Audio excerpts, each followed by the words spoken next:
All right, hello, welcome to Adventures in Lollygagging and Friends. We're back tonight. We're playing more Time Watch. And has anyone seen the movie Side Out with C. Thomas Howell and Peter Horton? It's about beach volleyball. No. Okay, well, I'm out of banter topics then, because that was on my list. And that's all I really wanted to talk about. So the movie was about volleyball? Yeah, it's about volleyball. It's pretty good. Beach volleyball, indoor volleyball? I was thinking about, it's beach volleyball. So C. Thomas Howell is like a, what is he? I don't know. He's like some sort of like yuppie business kid or whatever who goes to California, you know, and while he's there, he hooks up with Peter Horton, who's like this like beach bum, like ex beach volleyball player, you know, extraordinaire. And they team up and they find love, not with each other, but, you know, with suitably attractive women in the movie. It wasn't a good movie, but it's called Side Out. And just wanted to let you guys know. That's cool. That's cool. I like to think about like sports movies that are not about like your usual normal sports, and so that's one of my favorites. But my favorite is there's one in specifically that like I love more than anything else, and it's with Matthew Modine. I'm just gonna throw it out there. Anyone know it yet? You know what I mean? It's got No. Lunatic Fringe does like one of the main songs. You doing Vision Quest? Vision Quest, yeah. Vision Quest is like such a good movie. It's ridiculous. Yeah, I love Vision Quest. Agreed. Yeah. Like I still don't fully understand the relationship of Linda Fiorentino's character in the movie and how that was working and why she was there, but whatever. Like, you know. Oh, he's the guy that plays the doctor guy in Stranger Things. Getting the appropriate references is always fun. Yeah. Which of us will get which reference? I mean, I'll toss out, like, obviously the only beach volleyball movie I need is Top Gun.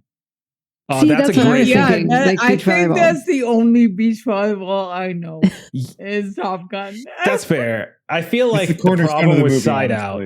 I feel like the problem with Side Out is that it came out too late. If it came out in like 86, 87, riding the tails of Top Gun, it probably would have done a lot better. But it waited till like 1990, and like no one cares about beach volleyball at that point. So it was pretty sad. I do remember as a teen, like watching beach volleyball. I feel like that was on like ESPN at some point. It was just a thing that you could like track, like was it like AVP or whatever, like the tour was of like Alien versus the Predator? actual. Yeah. That's the first thing that pops in my head. Yeah. Seeing the right references for the right people. There you go. Speaking of Predator, we watched that Predator movie, the animated one, Jeremy. Killer this weekend. Yeah, Killers. Pretty good. Is it any good? It's pretty good. It's pretty good. So fun. Nice. Yeah. It's a lot of fun. It's a lot of fun. It doesn't try to be anything that it knows what it is. It knows exactly what it is. And it's really good at it. And it's like an hour and a half. That's the secret to fun movies. It's very fast. Yeah. And like they're basically like 3-4 short stories essentially. So like if you want to like bail on one, if you only got like 20 minutes, you can watch the first, go to the and like come back to the second. It's really good. That's awesome. I love that. Yeah. Yeah. They're all really good. Those are all animated, right? Yeah. Yeah. Okay. It's really fun. I think I saw an advertisement for that. It's animated, so Joe can watch it. Yeah. I mean, he got a Stranger Thing reference, so there's hope. Oh, that's true. Apparently, we can make Game of Thrones references now, and he'll pick up on it. You can now. I'm halfway through season 3. So season 3, wow, making progress. That's good. You would have gotten good old days. Yeah, those are good days. You're definitely in the fun part. Yeah. I'm excited to see what happens when I get to the end because I don't have high expectations for it based on what everyone's saying. just watch the appropriate season 8. More seasons to go before it starts. Just wait for the books to come out. Yes. So dumb. Any day now, right? Yeah. Any day. Any day. All right, we're ready to go. I was actually really disappointed. I really want to talk about Side Out, and I'm shocked that no one else knew anything about it. So sorry. I guess we'll play. That's fine. Plan B. But if you're watching this later, do the thing. Drop in the comments your favorite moment from Side Out with Peter Horton. Isn't this how you do engagement? Is this how it works? I think so. Yeah. That is how. Or what's your favorite C. Thomas Howell movie? There we go. And you don't say The Outsiders. That's too easy. Right. Yeah. Okay, whatever. So Time Watch. we're playing that tonight. You guys ready? Ready to go? We are. Yeah. We are. So excited. We did Last some time around- advancements. We got Yeah. some stuff. Unless I'm transitioning to like gameplay now. So like, Yeah, me too. Totally, me too. Yeah. okay, Yeah, so that's what I'm doing. so last time around we finished up our first arc, which was interesting. You guys were in the 1990s. You got assaulted by a brain in a jar, who time traveled you back to the Holocene era, where his guards were waiting for you. You got a big old fight. There was a giant bear. The mammoth came back to help you. You started touching the brain with your bare hands. It was really strange. The mammoth started breaking the time machine, and then eventually everything looked really good. It looked like everything was fine. You go back to the Citadel, et cetera, et cetera. But then you get a call from old Tom Sawyer in the Pinball Museum. As we refer to the archives of collapsed universes. And he says he can't seem to archive the universe that you all just collapsed because there's some sort of interdiction node that's been set up. And so you guys travel there to turn it off. You go to Dubai. It ends up being the penthouse for Hitesh Chen, the guy who, the brain, basically. Except it wasn't him that was there. It was a group known by as the Order of Saint Kronos, some very holy time travelers who got in a fight with you. As the universe was collapsing around you. You managed to turn off the interdiction node, collapse the universe on them. You all got out. One of them got out, and the rest was history, I guess. So we're going to jump forward about a week or so, which means you all get some personal time. You also got some build points, as Melissa said, to invest. They give you all 3 build points. To invest in other general or investigative abilities, or to potentially get some signature items if you wanted additional gear beyond what TimeWatch assigns you normally. So I figure we'll start the session.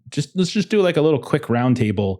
Tell me, where did you invest your points, and what have you been doing in your personal time, and like in a week or two? So it's basically like a week or two. You don't before you'll get activated again. All right. So let's get a little music going, because I don't like silence. It scares me. The bad stuff starts leaking in when I do that. Okay, we're going to start with Syra. Syra, where'd you put your points? I put the 3 points that you gave us all in Scuffling. Okay. I also lemon lord a couple of things from Disguise and put them in a few different things. Okay.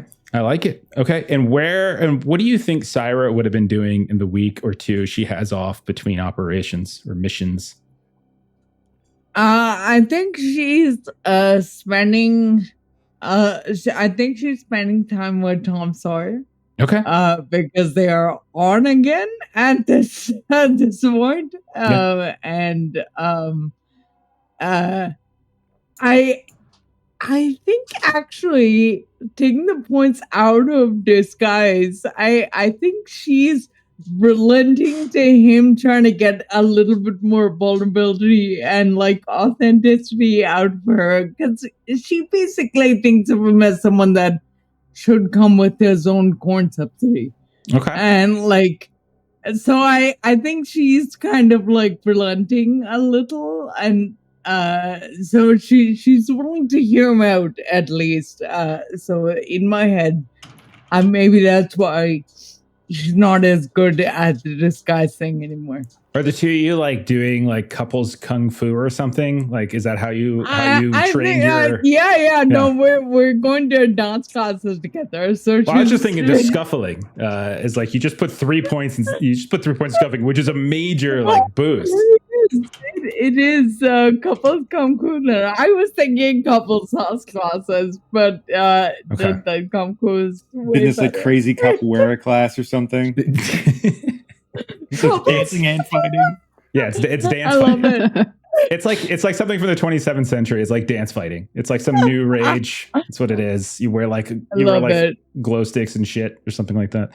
There's techno music in the background. Okay. All right. Fantastic. Sun Tzu, where did you put your points, and what have you been doing for the past week or two? Yeah, so I've invested some in chronostability and science. And then I was inspired by Jeremy to also pick up a point of outdoor survival. Okay. From our time together in the last mission. And then also I put one of those points towards picking up equipment. And I decided on a mind blanker, which is just mind blanker. Men in Black. Yeah. It's like it's a faster Men in Black thing. Yeah, it's like a faster mem tag. A mem tag's got like a whole process to it. Yours is just like the thing that can just happen. Mm-hmm. Yeah. And it wipes their memory for 1 hour. Right, exactly. So you can undo what has been done without having to do the whole mem tag process, which sometimes requires like bureaucracy spends and stuff. Very, very cool. Yeah. Okay, awesome. I'm trying to remember if that's the one that has the. That one has. Does that have like? Oh yeah, there it is. Okay, there it is. It's on page 134. Very nice. It is close range. You still have to get kind of up close to the people, but yes. Okay. Yeah. All right. What have you been doing for the past week or two? I guess it depends on if I knew anything about that Order of St. Kronos or whatever before that mission, or if those are new people to me. Because if I had never seen them before, I would have spent a lot of my time trying to figure out who they are, what their deal is, why they hated us. Excellent questions. So in our session 0, Sun Tzu, you had a connection to them. So you do kind of know who they are. Maybe you didn't. Maybe you've never seen them in quite so aggressive a manner, like in that particular way. But in our session 0, you had a connection to them that was like, I think it was you. You got into their archives at one point in one of their outposts. Like we called it as a joke, like the Cyberpunk Vatican. So maybe it's that, or maybe it's something different. But you got into their archives and you read something that you shouldn't have, and then you effectively got chased out. So you tell me, what did you read in their archives?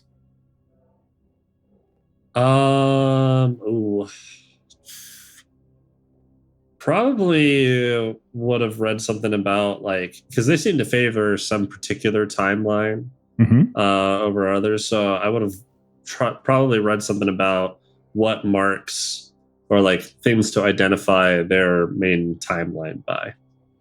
So that would have been what's interesting to me. Okay. So then I will tell you something you did know about them is that they have like the specific origin of like when they kind of started to adopt this notion. Like the Order of St. Kronos is a branch or a specialty division of the Catholic Church, basically, that specifically goes out to do these time travel stuff. Their primary goal, from what you can tell, is a timeline that effectively advances their version of Catholicism and protects any sort of apocryphal teachings, which is essentially anything that's not their version of Catholicism. You would probably, I'll tell you what, if you want to roll let's roll a little. So like that's something you would just in general you would know. If you wanted something more specific, give me like a history. Give me a history ancient or a history contemporary. One of those two. I've got history agent or ancient. Do that. Do you want to spend on it? I'll take a spend on it if you want. I'll give you something for sure. Yeah, I'll do a spend on it. You would know that you would have seen that they have a robust history of intervening in various crusades, and also throughout like the latter parts of. So actually, the first, second, third crusades, all crusades, they essentially during like the sort of the Middle Ages, give or take, so that they had a heavy hand in it, and then they were known to essentially abscond in some cases with relics of holy origin before the fall or sack of various places. So what is the same thing that they were doing with the collapsing of the timeline, they were doing on a smaller scale with like the collapse of like a battle. Like before a battle would come, they would make sure to abscond with various holy relics and such. Bet some of those made their way to the archives. Exactly. Okay. All right. So that's probably what you would have learned. I would say if you were researching them or like trying to dig into them now, you might discover that they have been a thorn in your side, in Time Watch's side. Maybe not your groups specifically, but this isn't the first run-in that a Time Watch team has had with them. Your team got out unscathed.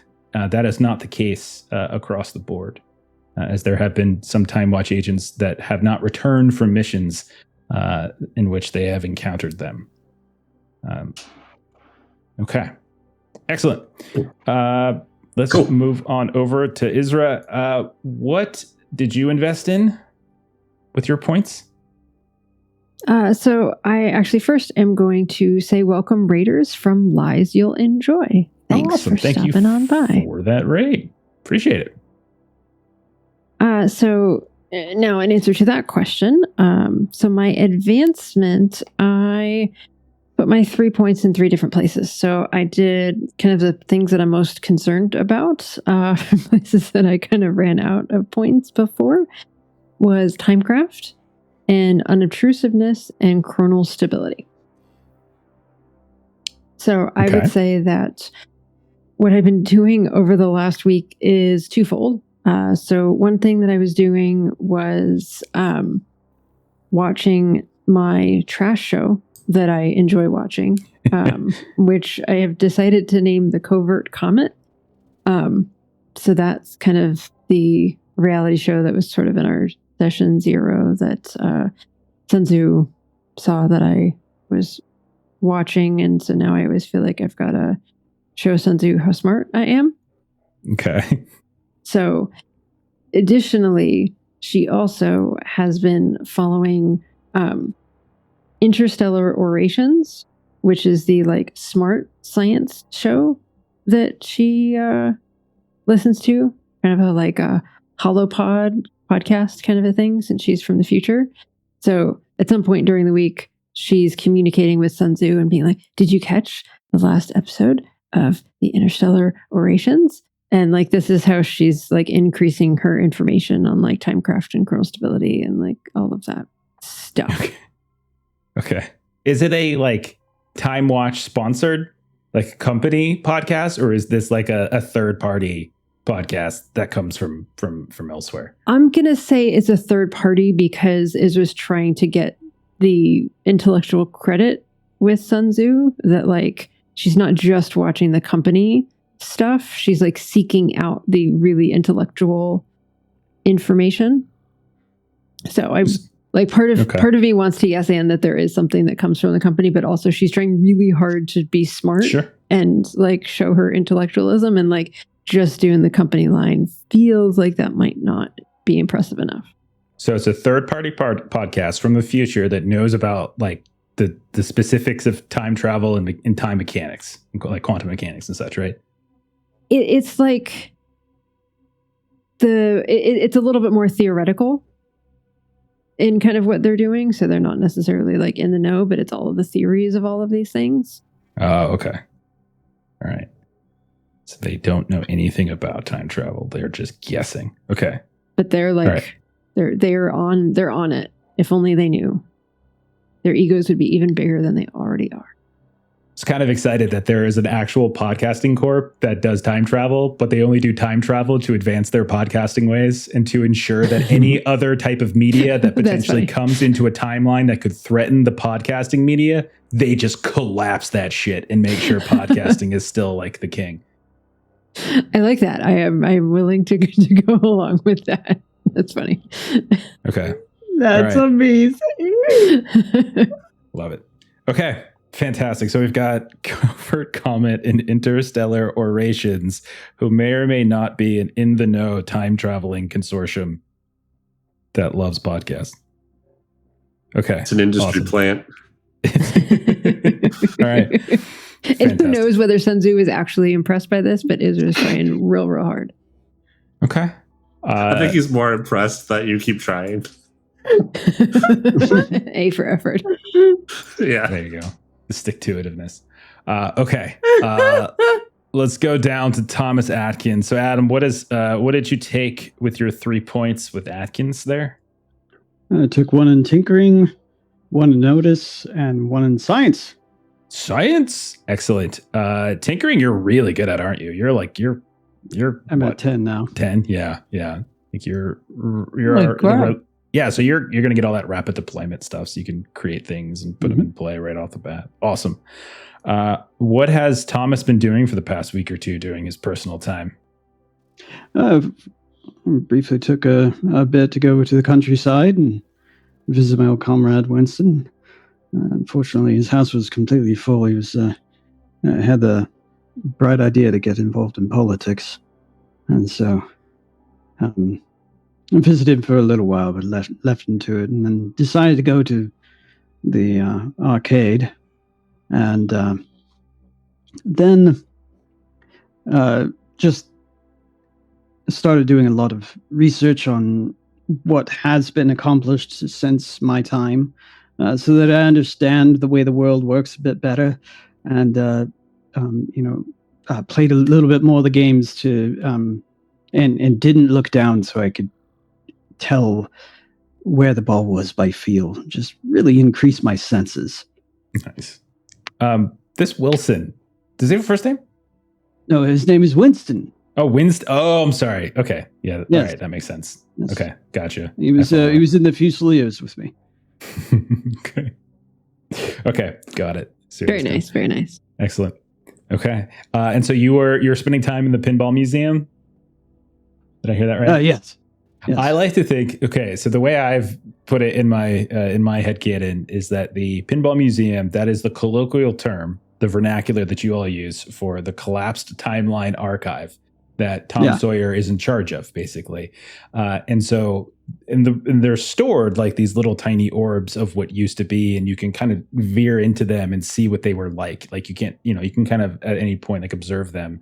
And you guys decided that you're going to use them as freaking pinballs, which probably annoys Tom Sawyer to no end, that you keep taking out these freaking, I mean, they're indestructible, so it's not an issue, but like it's still just like you're ping pong and not ping pong. You're sending all these different pinballs around in these various machines. And that's probably the machine that you and Tom, you and Muck brought in that first time. Remember, like you brought in the very first one. Yeah. Okay. But if you look at each ball before you use it, you learn a little bit of something.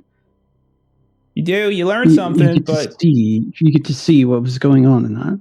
Apparently, you don't learn manners though, because if you did, you would know that maybe it's just not the best decorum to take like a universe that's been collapsed and just kind of start flicking it all over the place for shiny lights and ding dongs. Don't you know the rule of Tom on Tom? We put up with so much more. It's a fellow Tom thing, wouldn't you know? Well, I kind of been going by Sawyer lately. Sire likes it, so I can kind of like just because it sounds like more exotic or something. I don't know. Yeah. Well, I don't know if anybody would ever go by Atkins. Doesn't sound like it would ever amount to anything in the future. I don't think it'd catch on. No. Okay. So we see Thomas playing pinballs, much in like a kind of a stern Sawyer, just looking down, shaking his head, like, "Why'd I ever let you all bring them machines in here? This is ridiculous." Yeah. Professional organization. Every now and then, taking a break for a sip of tea to catch up with Muck. Okay. Well, let's catch up with Muck then. So, what has Muck invested in, and this with his 3 points? All right.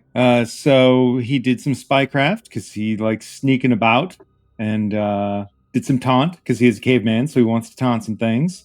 And then, a little mutual assured skill exchange with Sun Tzu there. Muck really enjoyed our strategic meat drop, and so I took some military tactics. Excellent. Okay. Is there any jealousy from Thomas Atkins towards this newfound bromance and respect between Sun Tzu and Muck? They worked together on the last mission. They spent a little time during the personal time together, kind of going over strategy. Is Thomas feeling a little bit jealous? Well, Thomas knows that if he really wanted to reignite the flame, he could. But it's just that sense of duty that keeps getting in the way. Okay. And he's hoping that, maybe we can eventually serve our time with this organization in order to bring the timeline into rights, and then we can visit that situation. Okay. Thoroughly. Muck, was there anything else you did in the last week or two? Yeah, so I think every now and then Muck kind of does like these immersion periods where he's not really a history guy. He's a caveman, and he's not going to like study history. He does have some anthropology, but he's more like he tries to just get the vibe of certain periods. And he'll every now and then have immersion periods where he'll just pick random periods of time, and he'll go in a room where they can just do displays that'll show movies, play music, show periodicals from the time, and just have all this sensory input, playing all the music, all the media, and he'll make sure to dress up in whatever the clothes are and just try to Okay. What did he pick? He'll go at random. So let's say like we did something like he'll do something from around like 50s diner area. Okay. He'll do something from there, and then maybe something from some like bizarre future. In fact, at one point he maybe comes in when you're getting tea. He'll like look at whatever game you were playing, look at one of them, and pick something that matches up with one of the collapsed. Maybe that's how he sometimes picks something. He'll look at one of the collapsed timelines, look at it, find another area that is sort of vibing with it, and then it's a very like chaotic learning style for him. Okay. Just like it's like literally like a sensory, not deprivation, but sensory overload tank. It's basically almost like what's that? Not Clockwork like Orange. Clockwork it's not Orange, like yeah. It's very Clockwork Orange-ish. He's just a caveman, and he's just like, just trying to take it in. Your eyes just are progress. Are try like to copy how people open. are moving as best as he can. Man. Okay. All right. I like it. Okay. And then at one point he's just like at that he'll do that for like almost a full day, for like 24 hours, and then Thomas offers him some tea, and he just sits down just exhausted, cup just shaking in his hand. Okay. So what were you up to today? Do up. Okay. Tell me all about it. Do up. And that is Babaran. All right. So then finally, let's check in with old Jimmy Jenkins. Chuck, what did Jimmy Jenkins put his points in? I put my points into tinkering. Okay. And 2 in tinkering and 1 trivia. I'm trying to get my trivia a little higher. Okay. What's it up to? 5. Just 5? It's not super high. Okay. Well, it is an investigative ability. So 5 is really high, like really high for an investigative ability. Like you're probably like I think when you get to around 5, you're essentially like the greatest of all time or something like that at the ability. So yeah, it's not like a general ability, which goes like super high. Okay. And what have you been doing for the past week or two? Yeah, everyone else went out on adventures. I went back to my farm. There you go. My pumpkin patch. I picked up a copy of Jeopardy for the NES because I am in the early 90s. But it just isn't right. Like I needed more. So to up my tinkering, what I did for my tinkering is I decided to take like a Mac Classic and convert it into a small robot that's like painted up like a pumpkin, and it sits there and we do 2-player Jeopardy on the NES. And that's what I've been doing for like the week. Do you remember the little NES Geo robot? Like, is it? I thought about that, but I wanted something that might actually be able to be version of that. I love it. I loved it. It was like this. I remember. No, that was we great. had one. I needed more processing power in my Jeopardy NES opponent. Okay, fair enough. Okay, very nice. All right, so you all spend your week, or we'll say like a week and a half. We'll say maybe 10 days or so of downtime, doing your training, your research, some R&R, all that kind of good stuff. And then about 10 days in, you get a sudden message on your tethers. It is there's no text to it. It just says, well, I mean, there's no like specific instructions, I should say, but it says scramble : March 20th, 1977, Berlin, Germany, Brandenburg Gate. And you all would know that scramble is essentially a specific kind of mission. And it's a mission that you don't really have time, so to speak, for like an actual debrief from your handler. That's something that usually it means one of two things: either sabotage at the Citadel, something's going wrong with the Citadel, and they're just trying to get you out of the Citadel so that you can still affect time before something gets locked down, or some sort of major event is starting to cause a series of like extra time ripples over the course of the timeline. One of those two things happening. So a scramble drill is basically no instructions. It's just like specific time coordinates. And then you meet your team there and then you figure it out. And so all of you, wherever you're at, so we'll say, Muck and Thomas could be drinking their tea. We could say Jimmy's playing his Jeopardy. Syra and Tom are at one of their Kung Fu dancing classes. Sun Tzu, you're reading about Order of St. Kronos. And Isra, you're listening to one of your podcasts. And all of you in your various locations, your tether suddenly goes off. You see these these are emergency messages. This is like, you need to go now. So does anyone not follow? Because then I can just remove you for the next couple of weeks. Okay. Just want to make sure I go. I think we follow. Okay. Yeah. All right. So everyone go ahead then and roll your time travel test. As we see in your various places, we see the purple bubble kind of surrounds you at this point, and we see you all one by one zip, zip, zip, zip, zip out from your different locations. Okay. Pass. Remember. Okay. Excellent. Okay. Get a little something. Okay. Okay. So By the way, Forge is taking a second. I want to give everyone a stitch because I think everybody had really cool sound time things that they were doing. So I would like to say that everybody gets a stitch. I mean, all of them do. You can't give yourself a stitch. Well, right. I'll give Isra a stitch for the really cool thing. Thanks. Thank you. All right. Sorry, my chronostability is not rolling, so just give me a second and go through everybody else first. Okay. Sun Tzu, how'd you do? I passed. I got a 4. Excellent. Israel, how did you do? Pass with a 6. Excellent. Yay! Thomas, how did you do? Fail with a 3. Take 2 points of chrono stability loss. Muck, you don't have to roll for the first couple ones in the scene. Jimmy, how did you do? I got a 1. Also 2 points of stability loss. And Syra? Yeah. 1. Okay. So you also suffer 2 points of chrono stability loss. All of you, one by one, and within moments of each other in various locations, the purple bubble comes around. It kind of encloses you. You see the interface of the autochron is beginning to like cycle back to that specific date, March 20th, 1977. It gets these geo coordinates and temporal coordinates all punched in. You see that kind of this like digital ticking, and then suddenly everything disappears in front of you, and almost instantly it reappears you once more. You find yourselves all within what looks like some kind of storage room. You look around and you can see like there's shelves, like not dusty, like this is like an active storage shelf.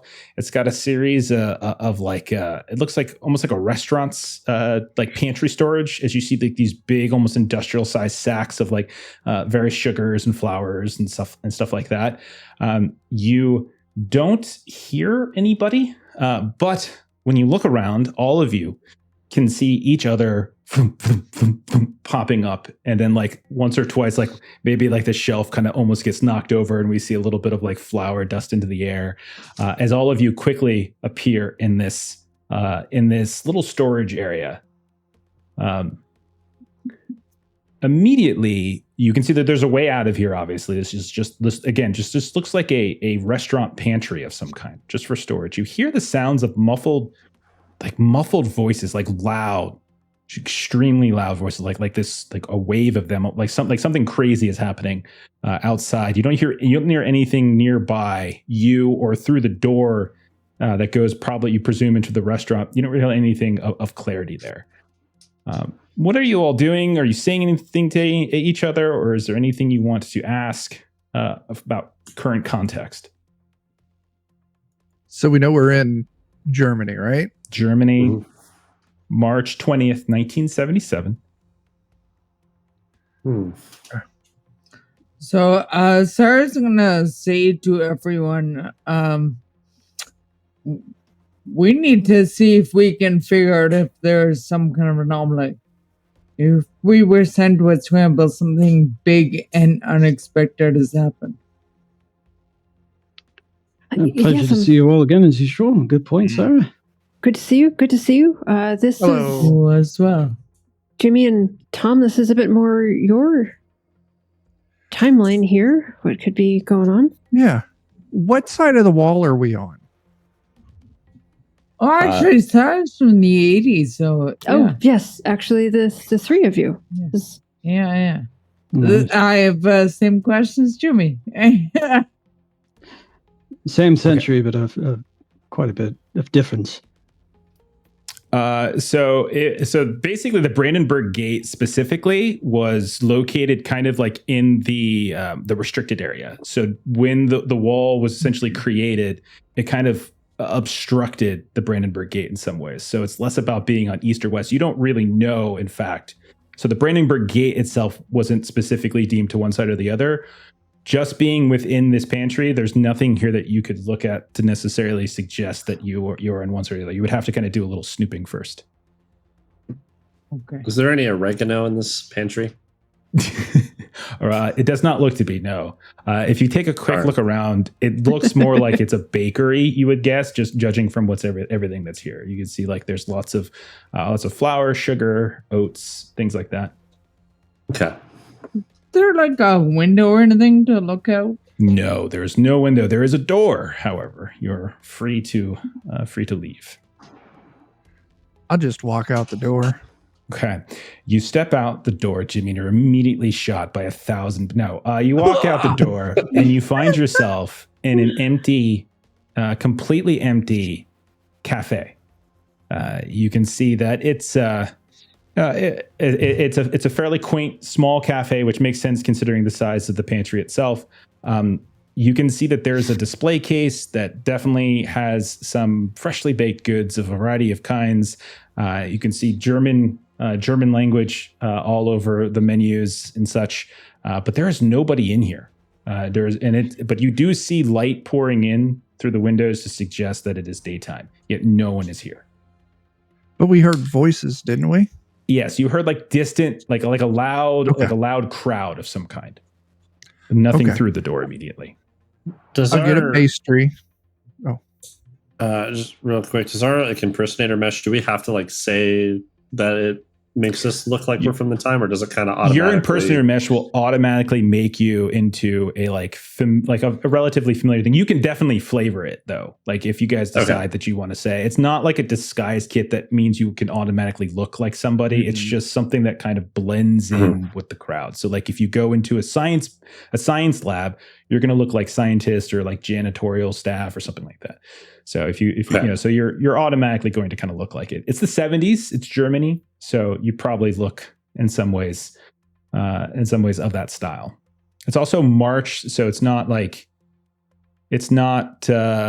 spring, but it's still kind of early spring, so it's probably somewhat chilly out. Probably rocking some polyester. Yes. Okay. All right. So Jimmy's out in this cafe. What is everybody doing? Thomas will step out into the cafe and look surprised that there's no one even behind the counter. Is that correct? That is correct. There is nobody here. There's nobody inside. It's very odd for a cafe to have no one at all. I'll just hand you a cookie out of the display case. I'm already munching on one. Okay, absolutely. Well, head out and look out the window too and see, is there like, I'm trying to, you said there's a crowd like noise. Is you like hear a the mob sounds. that we hear? You hear this. It could be a mob, could be a riot, could be a protest. You're not sure, but you can definitely hear the sounds of like distant group, like a large group of people. You can hear the sound. Almost sounds like maybe somebody on a megaphone or something on a speaker as well. But none of it is decipherable inside. Just remember, like when you guys port in, you're always ported into a safe space. So, right. Okay. Morning coffee, newspaper. Look for newspaper with notice. Exact same thought that I had. Looking for a newspaper. Okay. This biscuit is wonderful. They're good. Muck, Isra, you definitely find a newspaper. And I'm pretty sure you would be able to translate this. I think your various devices would be able to do this. It's not something I think you have to worry about. But as you kind of look over it and you scan it, the main headline that you see is that peace talks between the U.S. and the USSR continue. And then there's like a quote underneath it of like President Ford is optimistic that a deal will be reached.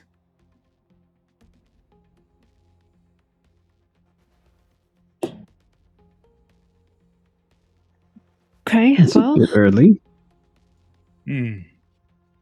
Well, Ford tough.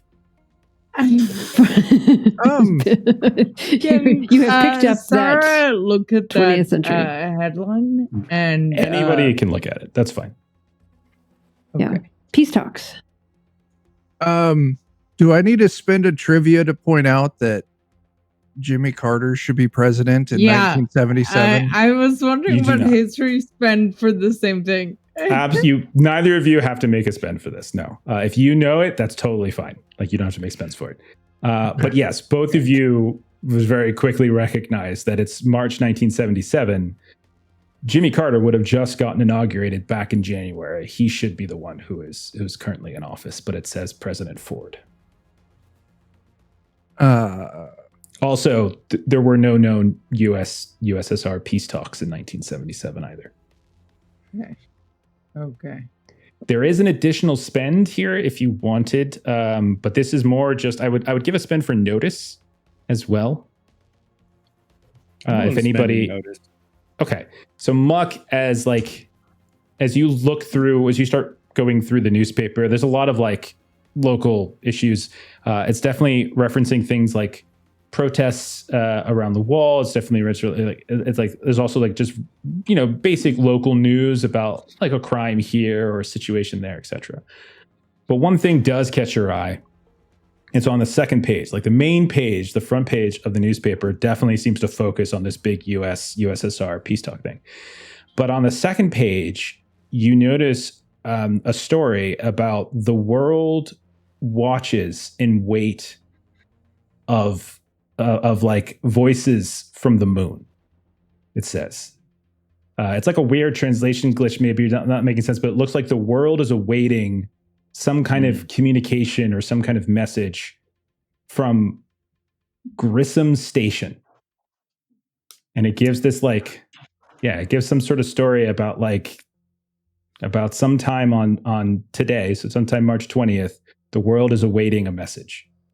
Holy shit. Buried lead, talking moon. I'm sorry. What about the moon?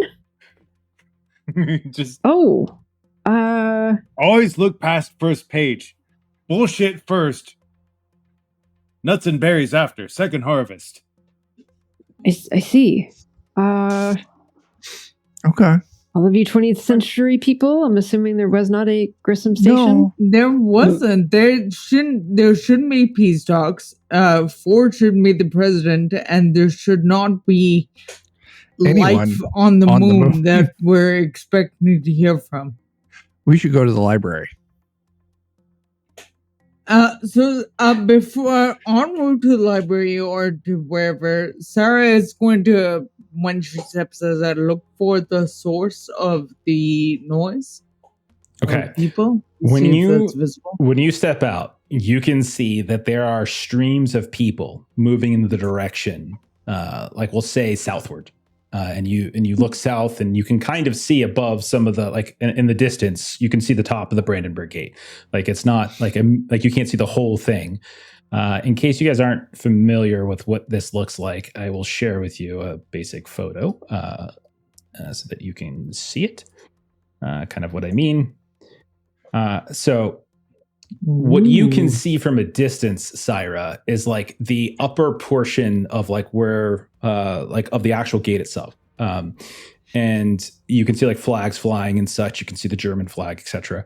And you can see that is up there. You also can see that there are these kind of plumes of smoke here and there. And as you're out here, you suddenly hear and you see like somewhere like on the horizon beyond like a couple blocks, you just see an explosion kind of happening.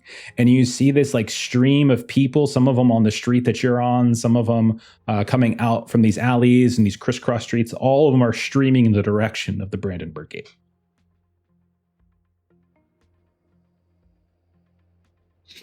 That shouldn't be happening. No. Isra would like to kind of, and other people can join as well, but Isra's got some interpersonal, so she would want to go chat with some of these folks and see. And has a revolutionary background, so I would imagine you probably know a protest when you see one.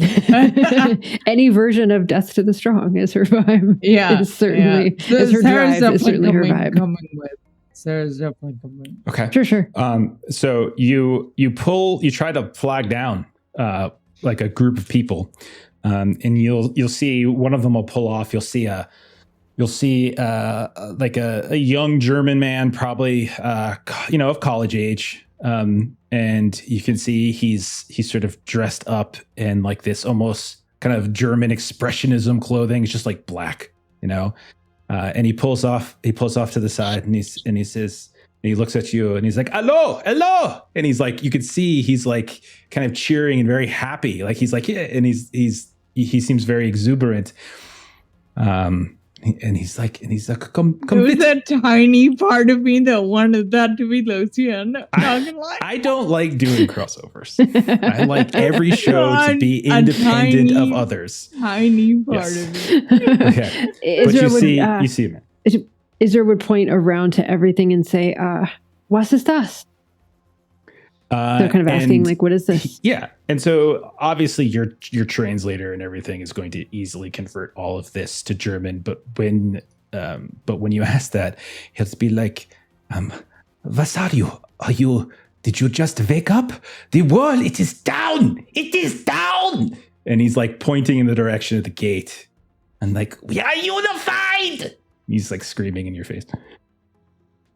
But he's very happy about it. And he's like hopping up and down. And when he says that, like you can see other people like on the street like cheer at this point. And Isra's sort of kind of looking back to Syra a little bit like, the wall is down. This is good. Yes, it's wonderful. Good. That's how did this happen? He's like, he kind of looks at you. It's like such a weird question. He's like, the way all walls come down, someone bigger knocked it down. Yes. And Isra kind of just, fist in the air. Like, he's like, and he looks at you. Sorry, go ahead. So he's going to look at you and he's going to say, he's like, what good all walls when we are colonizing space? What good is to put wall around a city when the whole universe is at our disposal? Well, yes, the waiting for you're waiting to hear something today, right? We have already heard it. Have you not heard? They have messaged. What did they say? And he looks around and he's like, and he reaches into his bag and he pulls out like a Walkman or some shit, right? And he it's got a radio on it. And so he puts he puts the headphones over top of your ears, and you hear like a series of messages. They're in different languages. Flip one of them, so Syra can hear at the same time. So it's like the setup is just something about like successful peace talks between the US and the USSR, citing a shared destiny on the moon and in the stars. And then like whoever the news anchor is that's conveying this, it's like and Apollo 20 commander Fred Hayes gave wonderful words to all, addressed to every man, woman, and child, listening to all people of Earth. And then you hear like the changeover, and you hear the voice of Fred Hayes, and the voice says, "Let history show that the first true home beyond Earth was built not by one nation, but by the dream that humanity can rise together." And then you hear like it's got the sound of something that's being there's some interference, so it's like a radio broadcast. And like it comes back to the anchor and like powerful words, but Commander Fred Hayes, seems as though the infectious and exuberant spirit of the entire Apollo mission crew has spread around the world. The Earth looks different today. It looks better, and our future is bright. We'll be back after this. And then he goes to some fucking commercials. Okay. So Isra was kind of listening to that, and she'd flipped one of them with a little orange so that Syra could kind of hear the other one. And just to sort of fit in with the crowd, Syra is just going to kind of start like excitedly kind of like jumping up and down like, "This is such good news. Yes, this is such good news." And kind of like looking to Syra.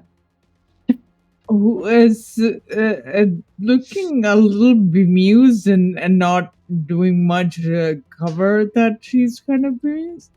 But after we finish this, we'll kind of be like, thank you so much for letting us listen, and we'll kind of put an arm through Isra's and sort of turn around and say kind of quietly to just her, I thought maybe there was just like one thing that we had to figure out, but everything about this timeline is wrong. We need to figure out like the divergence point, or we'll see what everyone else has come up with. And Isra's sort of looking at the crowd, and it's kind of been a little bit since she's sort of been in, you know, kind of an excited crowd like this. And so that's sort of getting the better of her for a second of like, yeah, kind of like jumping up and fist in the air. And then, you know, kind of Syra's kind of reminding her that we have a job to do. And no, you're right. Let's see what everyone else has figured out. We'll put this as we need to. What has been what has everybody else been doing? So Isra and Syra were talking to somebody. Like last we heard, Muck and Jimmy and Thomas were still in the cafe. I think Sun Tzu had gotten out. Sun Tzu, did you say you were moving towards the protest? I was trying to figure out what the mob was. And yeah. So I would be with them. Okay. So what are the guys doing? What are you guys up to? I want to go to the library. Okay. You guys want to go to the library? Yeah. Yeah.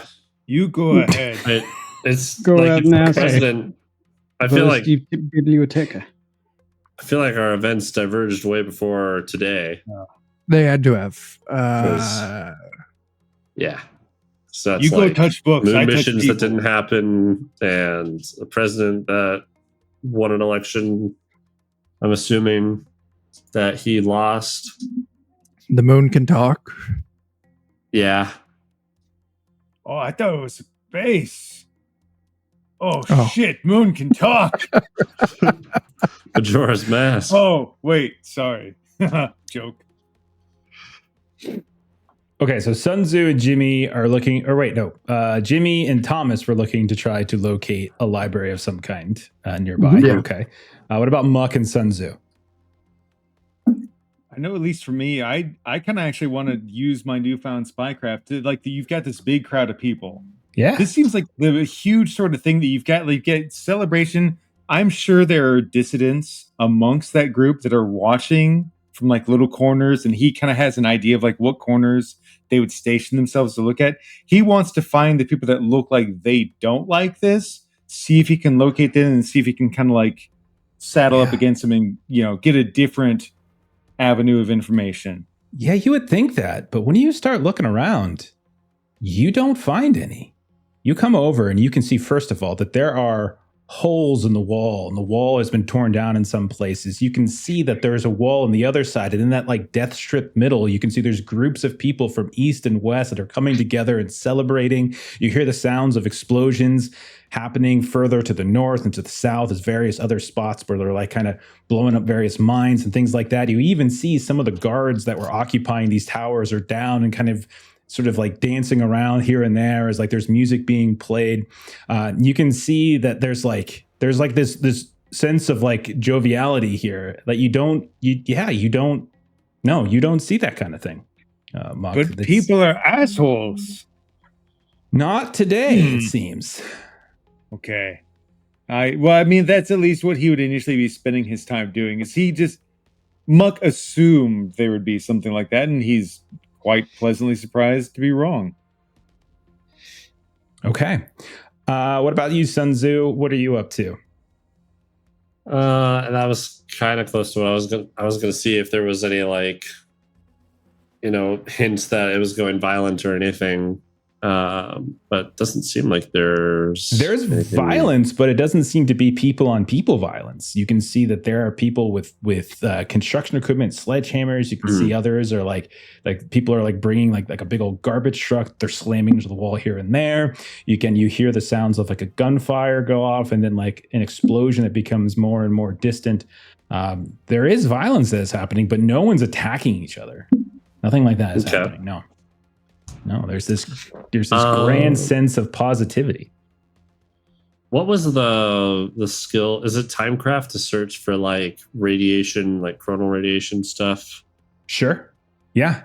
If you kind of pull out your equipment, and you kind of start trying to assess if there's any kind of strange coronal signatures, like radiation in the area that isn't corresponded to your own, you don't find any. You find none whatsoever. Feels clean. Okay. And so this was a drill we were thrown in just to figure it out. It's not a drill. This is a serious situation. One of two things happens with a scramble mission. A scramble mission is one of two things. There's some potential sabotage or problem at Citadel, and they're trying to get agents out of the Citadel so that they can potentially still affect time rather than get stuck in the Citadel. That's one option. The second option is that there was a major temporal event that has started to create a series of ripple effects, creating significant changes down the timeline, and it needs to get fixed fast. So it's one of those two things that is happening. Okay. And when we're sent back for something like that, is it just kind of ballpark within like the few decades of when that event is usually, or no idea? You know? Okay. That's something for you to figure out. Something could have happened 100 years ago, 200 years ago, 1,000 years ago. It's hard to say. Okay. So Thomas, Jimmy, you guys left. You guys are moving against the grain as you see people are walking past you as everyone seems to be moving in the direction of where this like big protest demonstration is happening, but you hear the sounds of songs and music. Some of them are like moving around with like boom boxes on their shoulders and like spinning and dancing. A few people have like you see like they're in like what's it called, like roller skates and shit in like the middle, and like they're spinning around. Everyone's super happy, and everyone's hugging and excited, and they're kind of giving you strange looks as you're going the wrong way, and they say that to you a couple times, but nonetheless they don't interfere. When you arrive at a library I don't know the name of, you will find that much like the cafe, it is largely empty, but you will see that like there are some people who have remained here, like librarians and such. as you wander in. So, what are the two of you looking to do here? Well, if there was a wall in Germany, from what I understand in the future, there was what's called a Cold War. And so this Cold War, at least what existed in this time. So I would think, do you know what started the Cold War? I mean, it wasn't a start, it was multiple starts, and I'll ramble off the theorized origins and what led up to the Cold War. Okay. I suppose we should at least check and see if those are still there, because if they are the same, then we know we need to go forward. But if they're different, then we need to go further back. And if we go back a good 20 to 40 years past beyond that, then I can verify whether certain things were the same or different. I mean, we could just find a history textbook in here and just... Yes, that's what I'm saying. Yeah. I'm just taking more time than I should. Yes. Okay. We find history textbooks. Gotcha. And pretend that you we do can research is what's happening. Okay, so yeah. So history contemporary is what this would be, which I believe you have, Jimmy. Yeah. Don't have to make a spend yet. Okay. But there are spends potentially available. But first, I'll say that your interest in the Cold War, you try to figure out exactly, based upon your remembrance of it, everything post World War II, essentially, the various interactions that the USSR, the Soviet Union, or excuse me, that the Soviet Union and the US had in the time since 1945 up until 1977. So over the last 22 years, there are a series of significant events that I would say Jimmy, like you just said, probably considers to be these like triggering events, these escalating events, these events that are kind of creating, obviously Vietnam is an issue, etc. As far as you can tell, between 1945 and sometime in the early 70s, events seem to have continued in the way that you have remembered them. Like you don't see anything that kind of goes like Vietnam unfolded exactly the way you unfolded, like assassinations of various presidents happened exactly as they unfolded, what's it called, like the Red Scare stuff, and like all of those things transpired exactly the way that you remember them. If you want to make some spends, you could potentially uncover some things that went a little different. So one will do. Okay. I'll spend one. Okay. So what you notice as you're digging into this is you start to zero in early 70s, late 60s. That seems to be the situation at hand. One thing you do start to notice, especially as it comes to like Vietnam, is that like it tapered off faster in this era than it did in this timeline than it did in the real timeline. And you can see that even though it started and proceeded through the mid to the late 60s in the exact same manner as you start to see it, sometime around between around 1970, 1972, you started to see a thawing of the relationship between the USSR and the US. And that seemed to also kind of gravitate and start to spiral out in some ways. Nothing stopped immediately, but you start to see these small little ripple effects, right? You also notice some very significant differences when it comes to the U.S. and that there was there were some major historical events. One of those events was Apollo 11 and the landing of Apollo 11 on the moon, and that seems to have happened.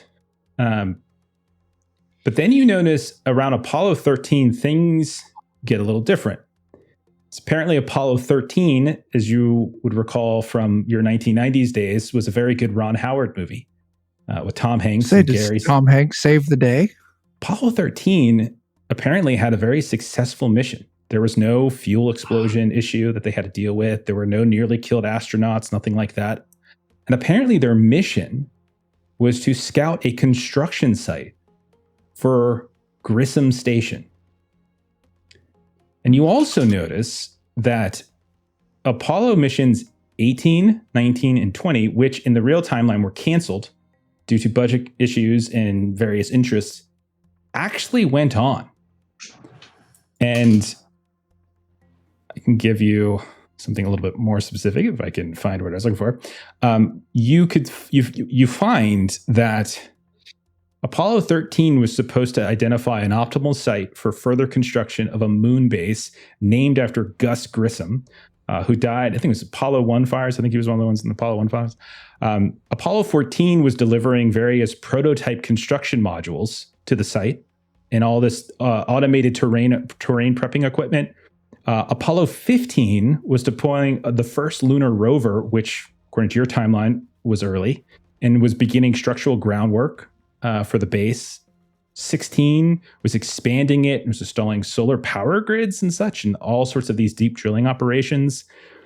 17, it was like pressurized living quarters and such were starting to be built. Like you're seeing this increase until the 20th, which was led by Fred Hayes, and it was when a joint U.S.-UN mission led by Fred Hayes for the first long-term stay off planet on Grissom Station on the moon. And it was supposed to be like this big, not just scientific, technological, but this like huge humanitarian leap. There is another point spend if you would like it. Yes. Okay. So 2 other things of interest that you see that definitely show some significant differences. Apollo 12 apparently discovered, according to their records, discovered water deposits on the moon, which was not necessarily their specific task, but it's something they discovered when they were doing like this long duration EVA and they were doing this lunar imaging. They found this. So that in itself was quite significant. And the other thing you get is like you kind of pull up maybe some like video and audio archive of Apollo 11, and you can see like Armstrong and Aldrin and such, and you can see, like you can hear the voice of Collins as he's kind of directing back to Houston, and like you can see the big hulking suits of Armstrong as he steps down, and suddenly the crackle of the microphone, and the line comes up and it says, and it's Armstrong's voice, "This small step can only be attributable to human will." That kind of crackles off. That's fucked up. That's not right. Just making Okay. sense as I go along. I mean, that sounds well formed. There's something wrong with that? Yeah. Wait, I mean, it's one small step for man, one giant leap for mankind. It's the wrong words. Oh, that's clever. Yeah. You should know that. Sorry. That's okay. So something happened with NASA that caused all this. I do know what NASA is. Yes, it's a group of cosmonauts. I hate you. Get him, he's a commie. He's a commie. Get him. Get the commie bastard. Anyway, ignoring that insult. How is it an insult? Wait. They're not cosmonauts. Those are the commies. They're astronauts. American astronauts. Oh, they didn't go into the cosmos. They went into the astral plane. Okay. Yes. That's it. Oh that's my right. Gosh. Yes. Of course. Oh, that hurts. Anyway, something happened with NASA that caused all this. They shouldn't have found water on the moon. Apollo 13 wasn't there to make a moon base. They were just looking at rocks and stuff like normal. But isn't there water on the moon? Like underneath? No. No? There's no water on the moon. It has no atmosphere to contain that. No. Is I that- thought it was underneath, and I thought they found that like in the 21st century. So no, they found that it was there. Mars. Oh, it's Mars. Yeah. Is that the first event that was different, that we found water on the moon? No, it was clear back to Armstrong stepping on the moon, saying the wrong phrase. So that goes all the way back then to 69. Are we back together? Are we back together? Do we No. want to say we're reuniting? Yeah. Yeah. I'll call everyone up and say things are really messed up Okay. and Thomas is a jerk. Okay. It's hard for me to remember all the terms of the future.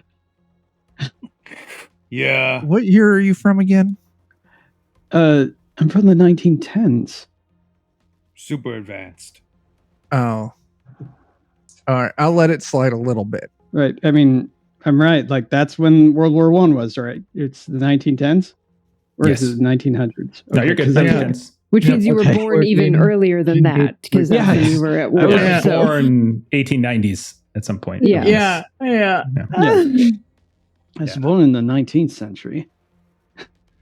Oh my gosh. It's okay. You're super fancy, It's fine. big world, big time. I'm going to assume everyone has got the message. You guys, so those of you who are just scouting around, it is a big, joyous occasion that seems to, there are guards, there is law enforcement here, but you can tell that they're there as much to join in to the celebrations, it seems, as they are to ensure that like the celebrations don't get too raucous and crazy. The only thing that's being destroyed is the wall itself. No one is touching any other buildings. No one is touching the gate itself. No one's doing anything like that. There's not physical harm towards one another. There's like great joy. There's music in the streets. There's drinking in the streets. There's like, you're hearing broadcasts of the Fred Hayes like speech from Grissom Station. And it's being rebroadcast in multiple languages: English, German, French, Italian, etc. And you're seeing this over and over again, Russian. And so all of you would be, at this point, you have familiarized yourself with this large speech, and you would know that, you know, based upon Jimmy's and Thomas's research, this is wrong. It's a nice event, but something's very, very wrong. So we'll put you guys back together, maybe at the cafe really fast, if you wanted to talk this out. Yeah. And I turn it back to you. So I'll reiterate, something went wrong or very right with NASA, and Armstrong said the wrong words. Apollo 13 didn't blow up, and they were looking for a thing, or a place to build a base, which they should have never been looking for. They found water, which shouldn't be there. I'll be very So the distressed. divergence point that is NASA is not right. 1969 at the earliest, or Well- maybe even before that. Was there any, like, when they said that they found water, did they have any information on like what they dated it to, like how old they think that water is, how long it's been there? They, like, in terms of like the moon records, Yeah. that would probably not be in what Jimmy was able to find. Okay. So my Yeah. first thought was like, because we ran into people in the last mission that set up a base in like prehistoric era. Like maybe another group of people set up a base on the moon a long time ago, and they left water behind or something. And that had some butterfly effects with whatever other stuff they were doing back then. It would have to be a lot of water to make NASA excited. Does it? Yeah, because like the only reason they would be excited if there was water on the moon is if they could use it for electrolysis to make hydrogen. And that just like if they found a water bottle, that's exciting, but not like let's replan everything exciting. I think that's. I don't know if I agree It's with that. different exciting.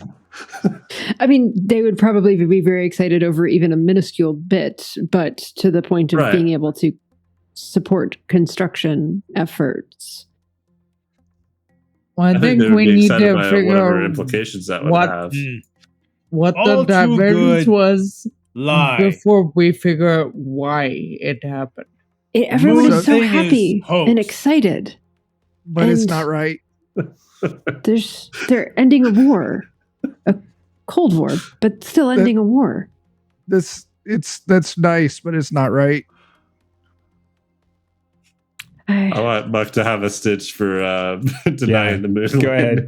Of course, Buck's yeah. Of course, Buck is that guy. Absolutely. Amazing. Take that stitch. So we need to go back in time and we need to figure out what they did to Armstrong. We should go. Would you like another biscuit first? I hand you a cookie. Yes. I will point out I don't.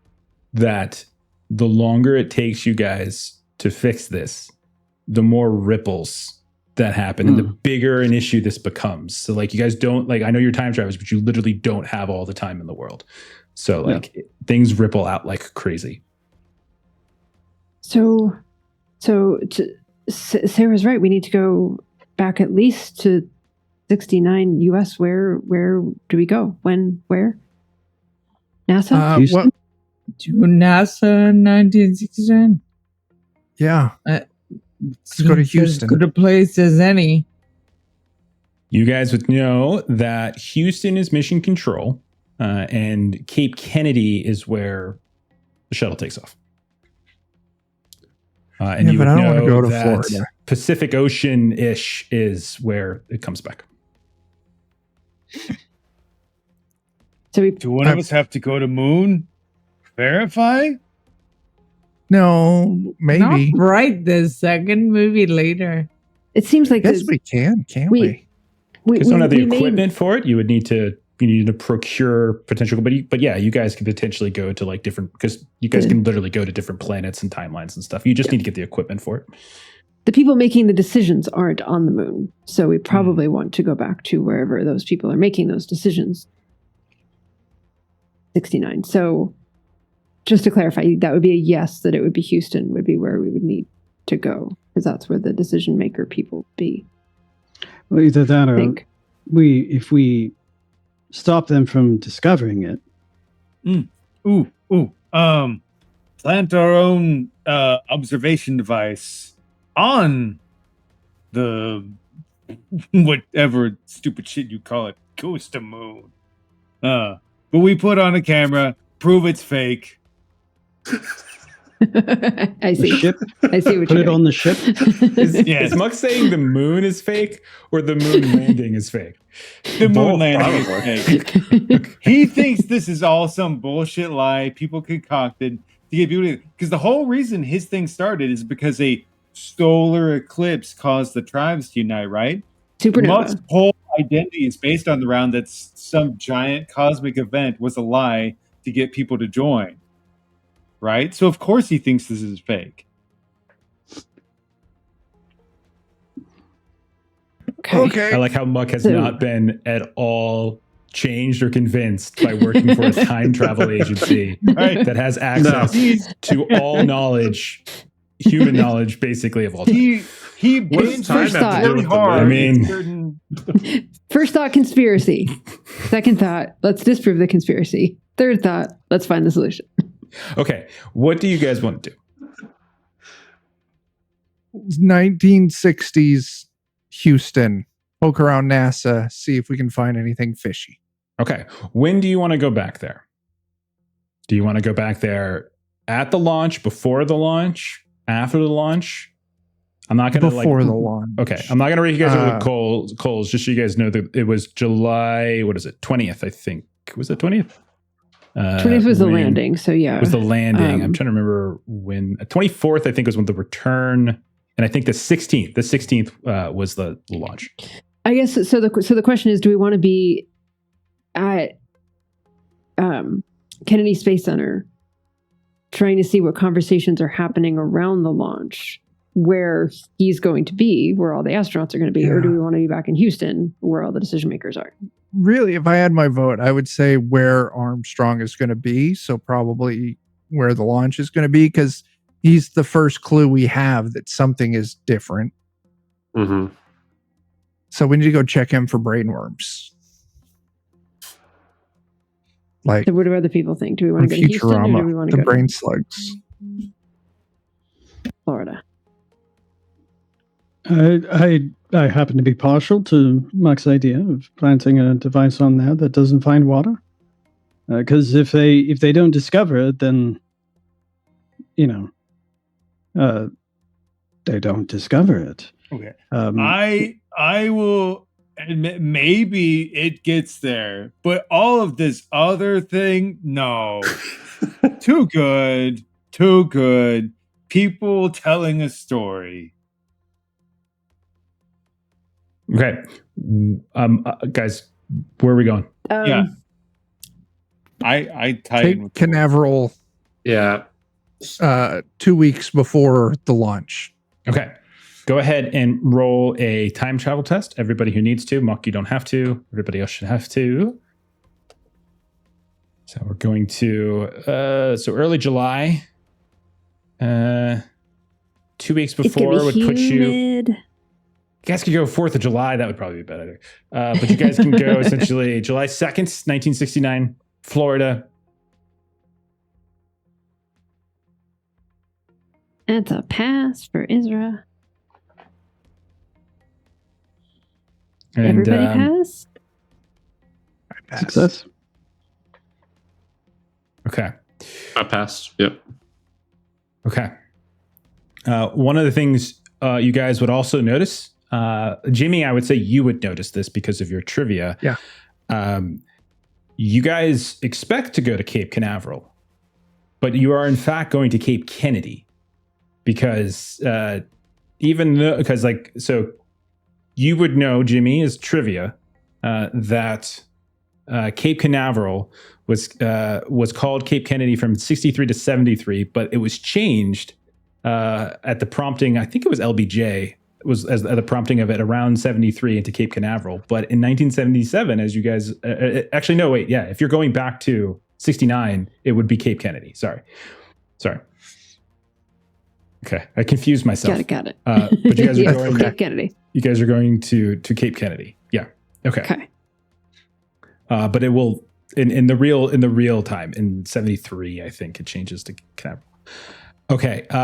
So we'll say you're what do you guys are doing? You're kind of like popping in Cape Kennedy. We find you all one after the other. You pop into some I don't know, what do we want to call it this time? Some sort of empty field. We'll say it's Florida. It is. We'll say it's like evening time, maybe, and it makes it easier for you all to pop in this this large empty land. You can hear the sounds maybe of the ocean, so you're probably near the beach, but you can also see the lights of civilization off behind you. So you're not that far away from town. How did everybody do on their time travel rolls? I passed. All right. Anyone fail? Sorry, I didn't have my headphones on when you asked, so I haven't done that yet. But just go ahead and do a quick one. Yeah. All right. So you guys are currently now you're in Florida. You're along the beach. You can hear the waves. The sun has gone down in the west, or is nearly going down. This July 2nd. It is like just before nighttime. What do you guys want to do? I'm really interested. Failed with the 3, by the way. That's just 2 stability lost. Yeah, go ahead and lose 2 stability. Thanks. All right. So they're able to find this water, right? From the spin I did earlier, the water came after, right? It was late Apollo missions. Yeah, it was not Apollo 11 that discovered it. It was, I think I said 12. Yeah. Oh, It sounds right. but it is Apollo 11 where... Yeah, it was 12. Mm-hmm. Yeah, so this is Apollo 11. So Yes. I wonder why he said that. Because what he said versus what you said, like what you said is quite clever. And what he said from what we saw sounds like something a politician would say, wouldn't you believe? Like it was written for him. I think so. We need to track him down and figure out, see what's going on with him. Is it actually Armstrong? Is he getting coaching and like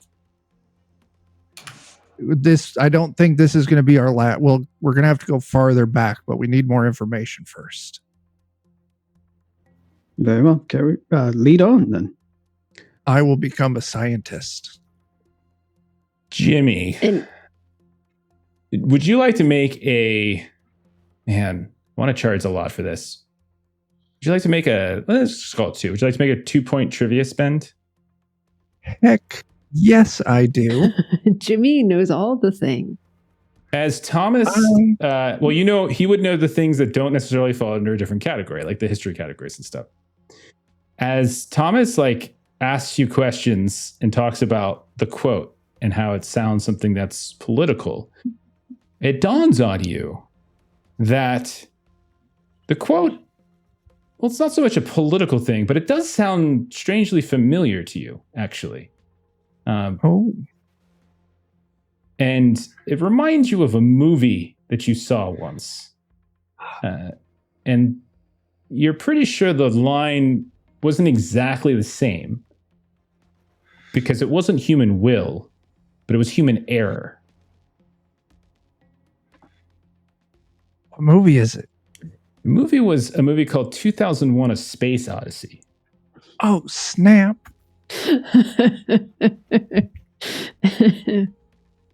Which I came out didn't catch that. not too long ago. Because Stanley Kubrick faked the moon landing. Luck was right the whole time. The moon's not there. Oh my god. He was hired to fake it, but he had to shoot it on site for realism. Okay, we're in Cape Kennedy. You guys are near NASA, NASA base. What is the plan? Well, now that I've had that idea, I want to go. I I want to dress up as a scientist, and I want to go ask where, start asking random people. Get into NASA, ask them, "Hey, where's Kubrick at?"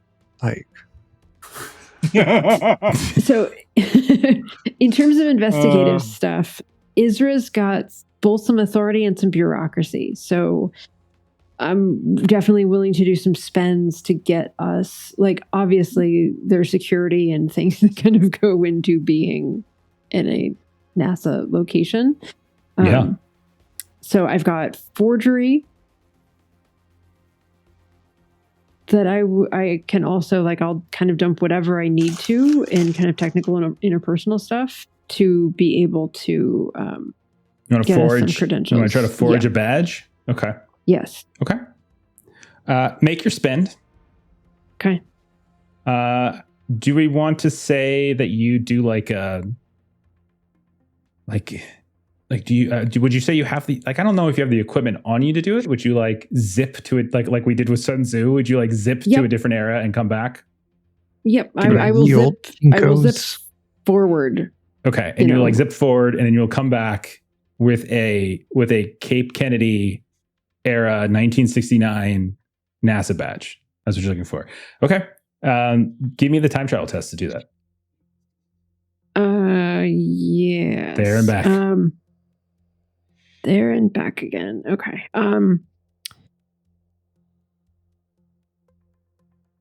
Okay. I rolled a 5 on that, so I'm good. Okay, on the way back. Good with that. Yep. Oh, and another one. Got to go there. Okay. Got to go back.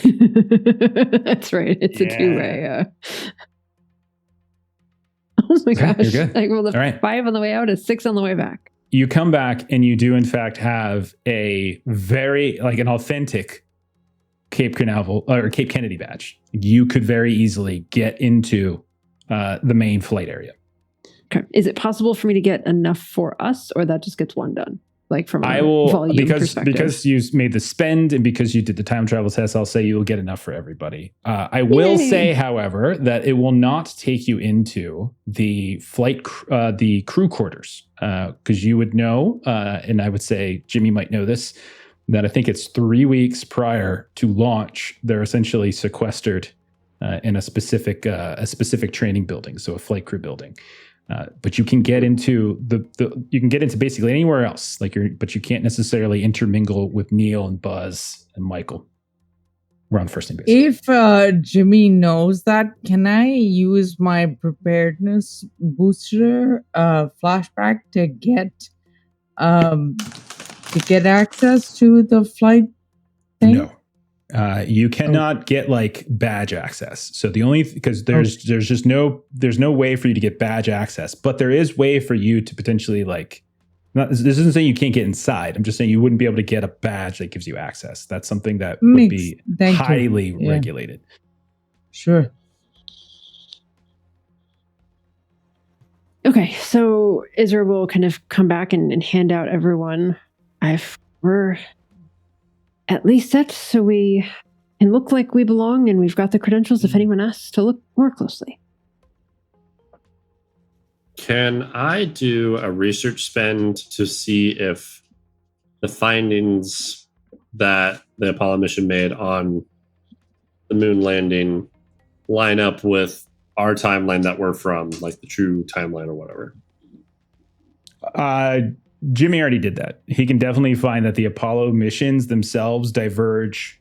Apollo, like everything from essentially 1 to 11 is about right. Everything afterwards is different. I know that the missions themselves find different things. I mean, this would be researching into the far, far future after we've been on the moon for a long time. Are they finding things that were never on the moon? Is, I guess, what I'm getting at. Oh, okay. You would need to go into the future. You would need to travel to the future and research it there. So you would need to leave the scene, and you would do that. I'm trying to push us forward because we're literally just sitting on a beach right now, and we're spinning our wheels. So I kind of want to just move it forward. If you want to say you go forward and do that, and you're not in this infiltrate Cape Kennedy scene while you're off doing that, we could totally do that. That's totally fine. Okay. I'll do 2 jumps then, and then a research spend. Okay. Yeah. Okay. First, fail. Second, 2 ones in a row. Jeez. Oh man, That is rough. And then a research spend. Okay. Okay. So, as you jump forward in time, where do you think you go? Probably far future. Maybe. Be careful how far you go. If you go too far into the future, you're going to start to lose easy access to it. So you want to go if you go to the year 2400, you're probably not going to be able to find particularly great information or super accurate information. The further you get away from the event, the less and less reliable the information becomes as you start losing the granular details. Mm-hmm. So I was thinking 2100, 2200. Yeah, I don't think you would get specific granular detail from there. If you go, I would say it's standard procedure, to jump forward a couple years or a couple decades at a time. Okay. Maybe 15 years in the future. Okay. Are we saying mid 80s or are we saying early 90s? Because depending on whether you left in 77 or 69. 90s. Okay. Makes sense. Mid to late 90s. Okay. And you spent your research? Yes. Okay.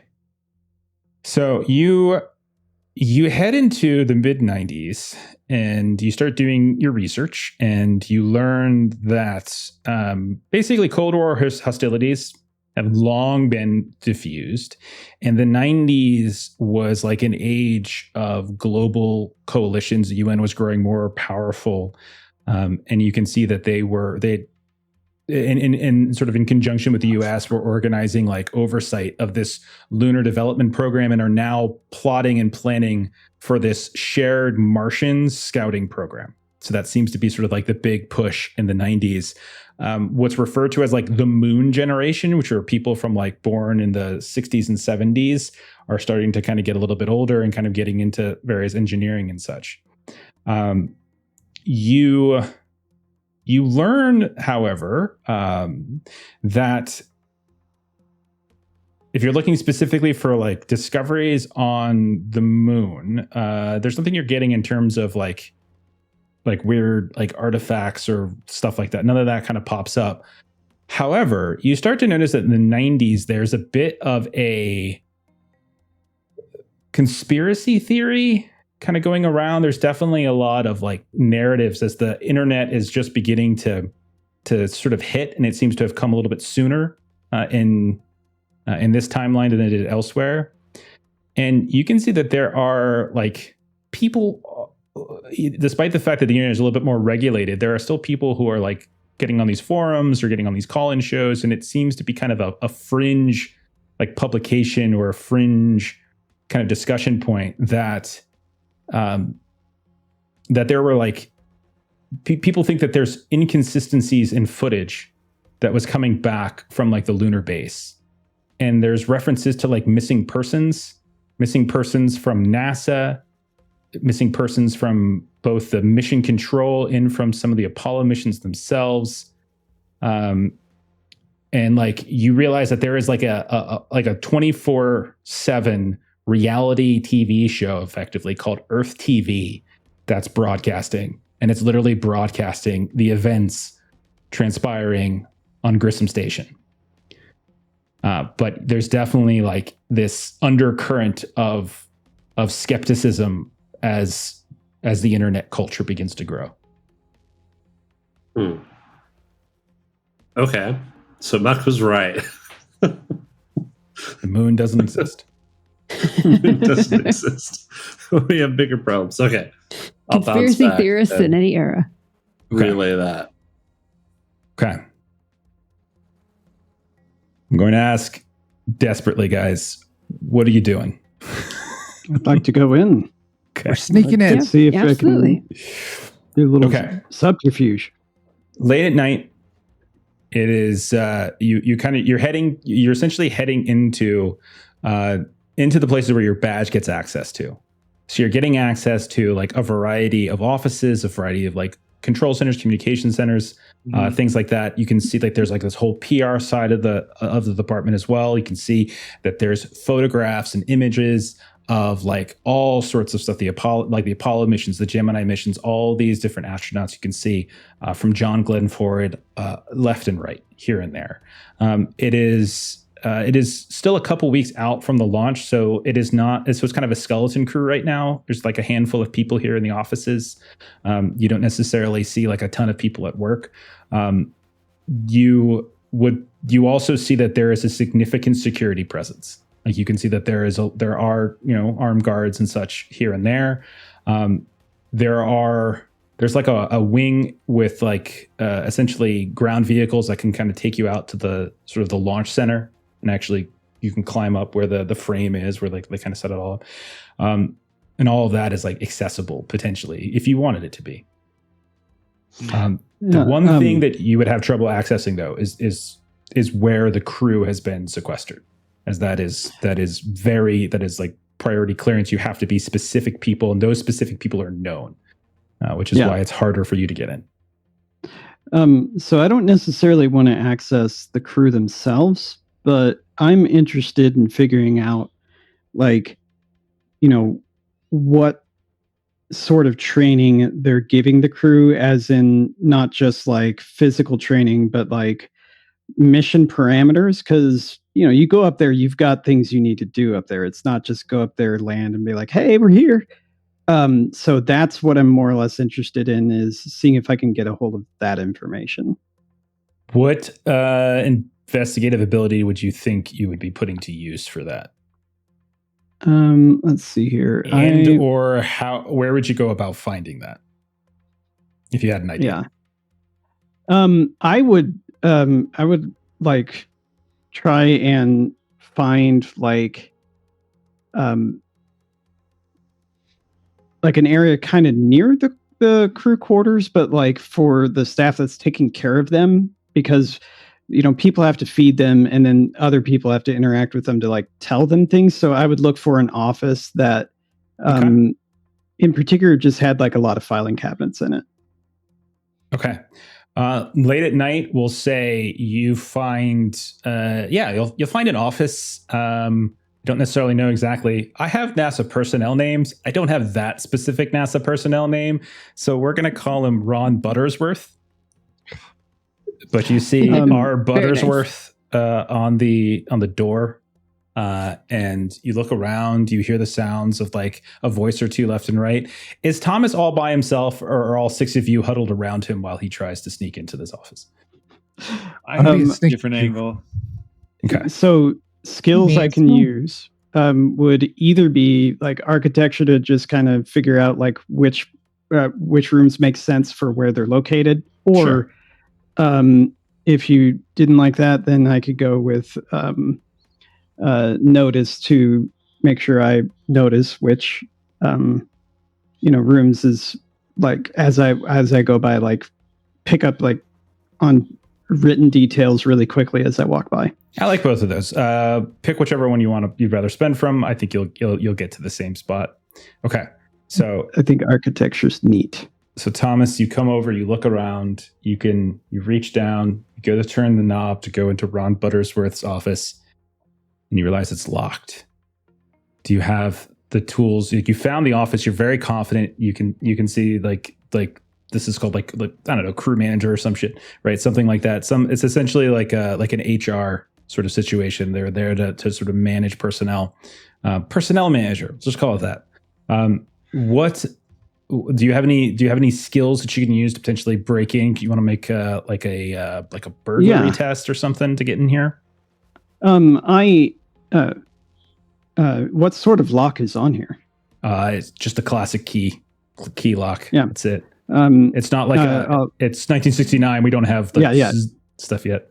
I didn't know if they had like an alternative secure way of securing the door that I didn't know about personally. Is Jimmy with him? Is that why you're raising your hand check? Yeah. Okay. Yeah. I can certainly do a burglary spin. I've got a lot of that to just make it to get us through that. Okay. Lock. Make a test. Spend as many points you want for your bonus, and just make a burglary test. Okay.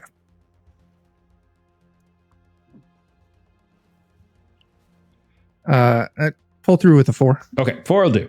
So the two of you find your way into Ron Buttersworth's office, in which you see there's just all these different filing cabinets, binders that are stacked up here and there on the walls themselves. And you can see that Ron is not here. He has pictures of his family that are both on his desk and hanging up on the wall. You see pictures of him with like Neil Armstrong and Buzz Aldrin and John Glenn. And you can see all these kind of big names that you would be very familiar with. You could see even like pictures with like Gene Kranz and such, like with the vest and everything. You can see all of that around there. It definitely looks like, he's one of the guys. He's got like a buzz cut. You can tell he's got one of those military cuts, wears like a brown kind of suit all the time. And it definitely seems like he is in charge of just sort of coordinating whatever the flight crew needs just from like basic expenses, like in terms of meals and just like what kind of what sort of special like consignments that they might want while they're kind of in their little isolation. So and you can see that there's a series of like requests and such there's like in and out. So like there's all these requests you can see from Buzz. Buzz wants this, Neil wants this, Michael wants that, right? And like you can see that he's made sure to move some of those from in to the out, and he's like adhered to some of those requests already. So what are you looking for in this? I'm looking for if someone's wanting to pass briefings on to them. What do you mean by that? Well, because like Thomas is going to turn. Thomas thinks that like, it sounded more like it was a politician than like, and knowing what he originally said, I wonder if somebody came in and said, "Hey, you need to say this." Okay. When you're up there. All right.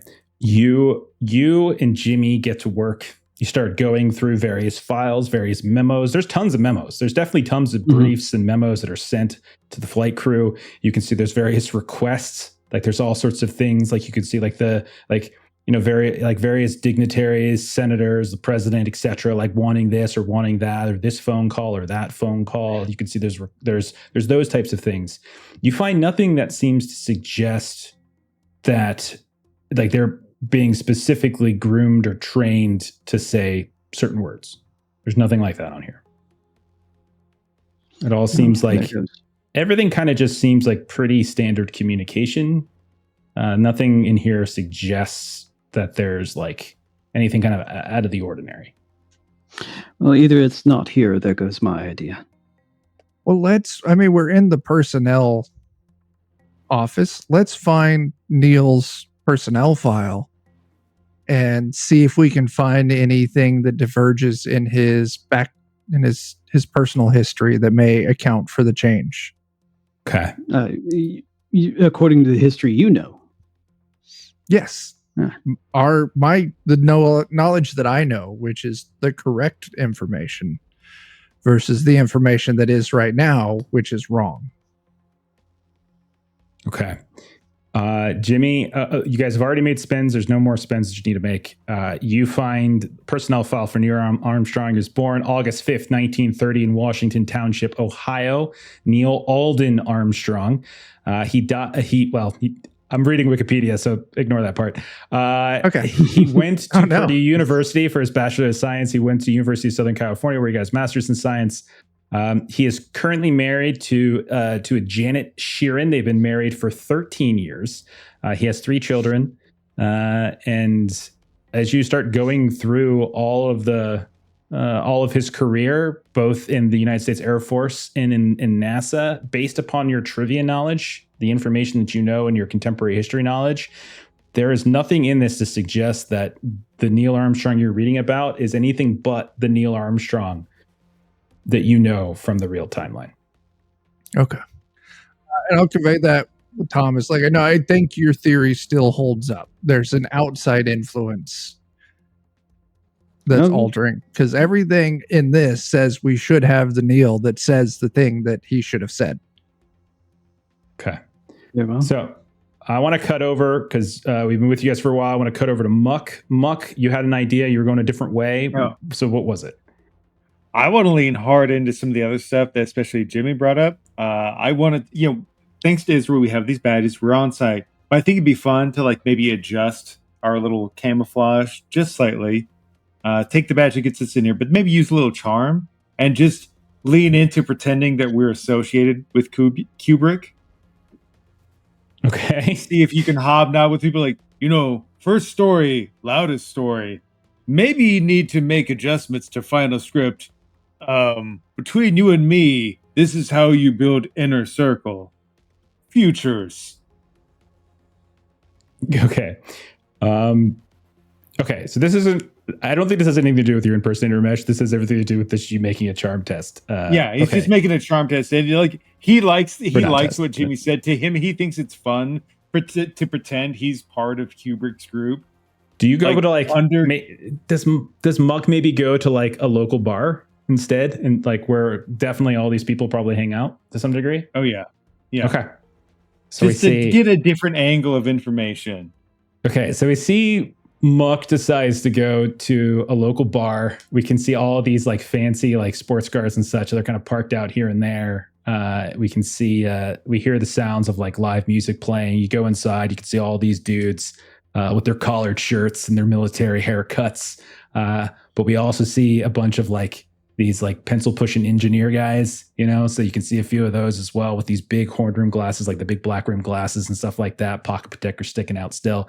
And like, they're all like kind of talking excited. You can see some of the dudes are there, like kind of scribbling various things here. And others, you can see some of clearly like pilots. You actually see, is that Jim Lovell right over there? Like back up. No, I don't think so. I think he would be probably in the crew quarters, but you see like some dudes playing darts and such here and there. And so you see just like this jovial scene, and you start mingling, Muck, and you start kind of throwing around that you're a part of like Kubrick's crew. And like okay. we joked earlier that the time he'd immersed himself in was the 50s. We're just basically a decade later. So maybe he makes comment on one of the cars he sees. And because he immersed himself so much so recently, he just picks up conversation like, whose car is that? Throwing out details about it, and then just, Yeah, I'm not too concerned with figuring out how you get into the conversation. What I want to know is what is it you're saying and trying to like glean from the interaction? So largely, Muck is going fishing here. He's trying to make himself interesting. It's like, oh, he's out here throwing out the hook to see if people are willing to take the bait. Like, oh, Kubrick sent his man on scene. Let's get somebody in there. Obviously, it needs to be on the hush hush to some extent, but seeing if anybody will take the bait. Okay, no spend. You go around, you spend a little time talking with people. A couple people have no idea who the hell you're talking about. Kubrick, like whatever, they don't know. But you do get a couple of like the nerdy guys. Like when you talk to like the definitely the pilots, like the U.S. Air Force guys, the pilots that eventually can go on to do this and that. Like they're like, they don't know who the hell you're talking about, whatever. But you get to some of the engineers, right? Some of the technicians, some of the crews who actually work on the actual takeoff, and they're like, yeah, you work for Kubrick? Did you work on Space Odyssey? We just saw that like 2 weeks ago. That's amazing. Huge work. Huge work. What did you do? Like what do you do? Are you like a cinematographer? Are you like an actor? What do you do?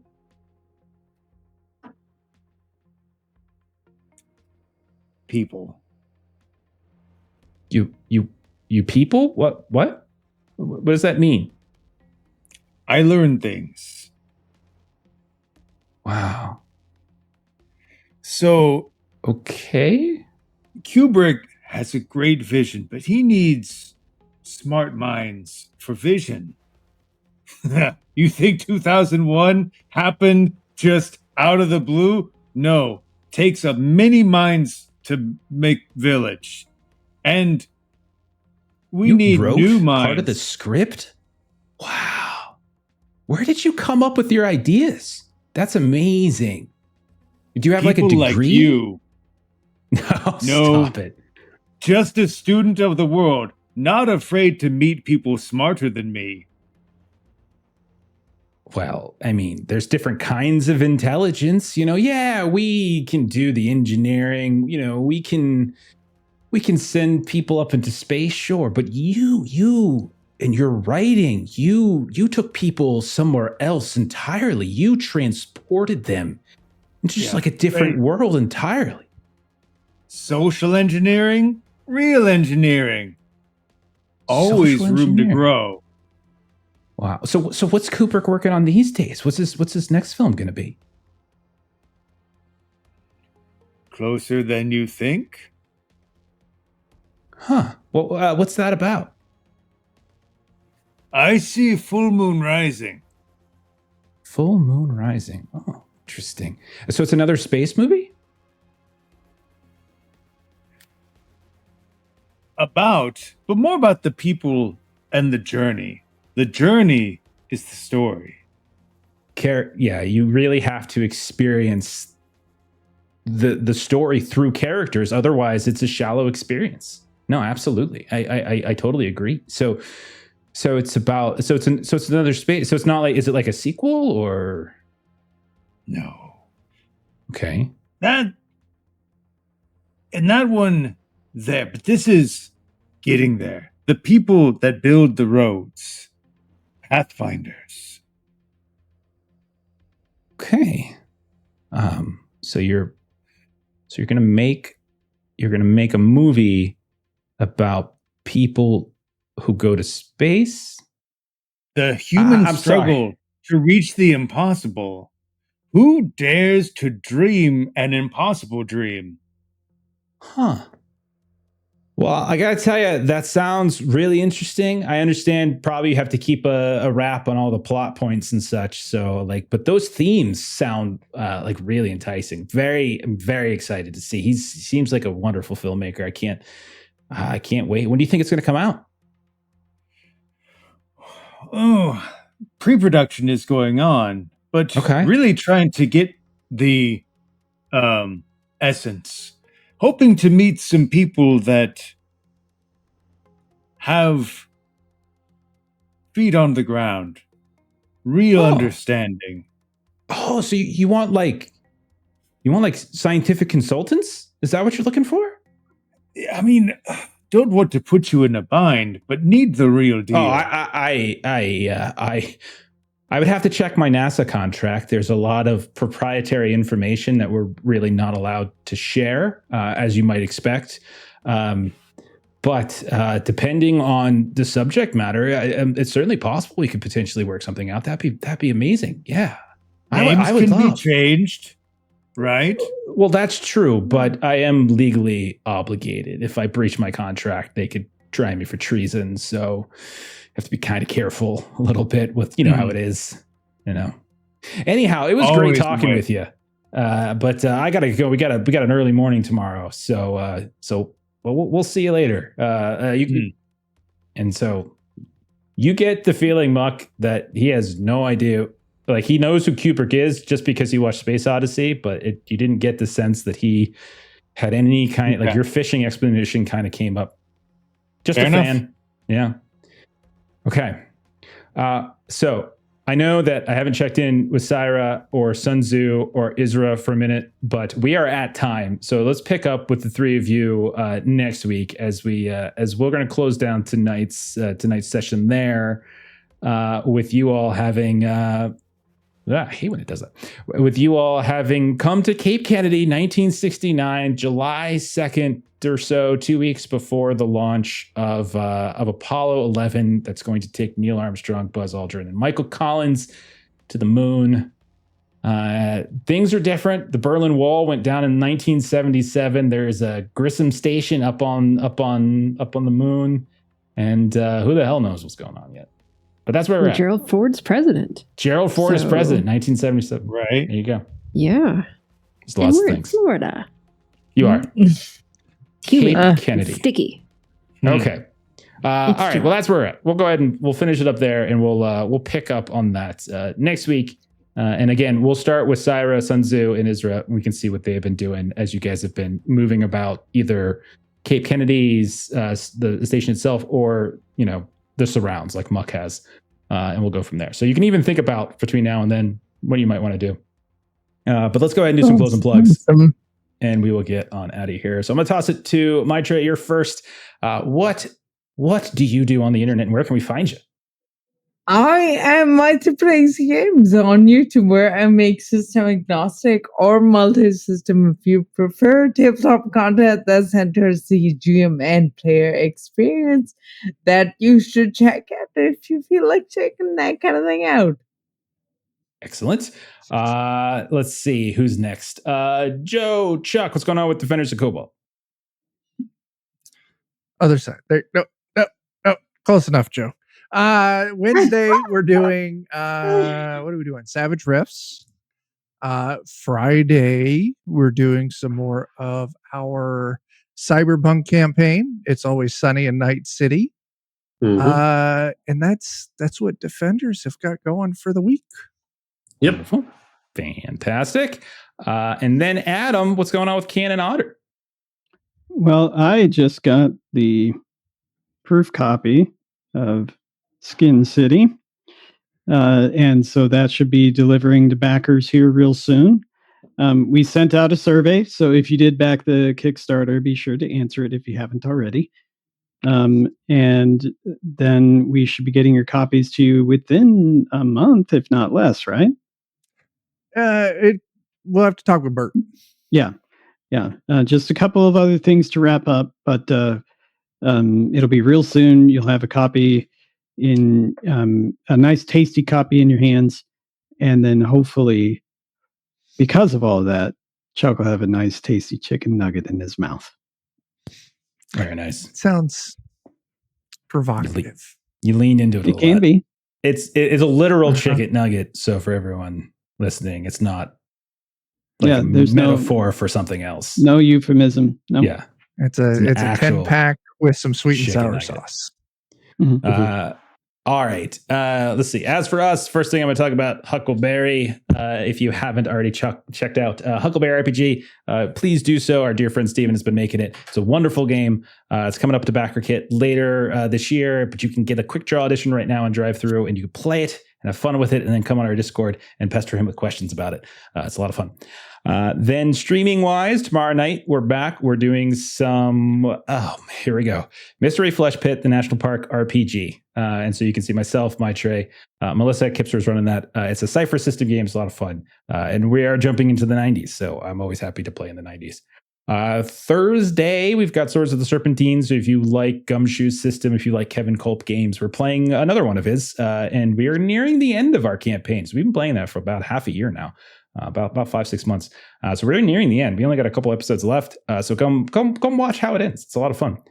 Friday, I believe this week is a Magnus Archives week. So I think so. So speaking of Germany, we're going to be going to Hamburg 2014. And we're going to be investigating weird stuff as we usually do. Saturday, we got Call of Cthulhu. And next Monday, we'll be back with more Time Watch. That's it for us. I'm going to go ahead and put us on the end screen. I'm going to raid us over to somebody new. So follow that raid. Thank you again for the raid. Melissa, who raided us again? You remind me? That was Lies You'll Enjoy. Lies You'll Enjoy. Thank you so much.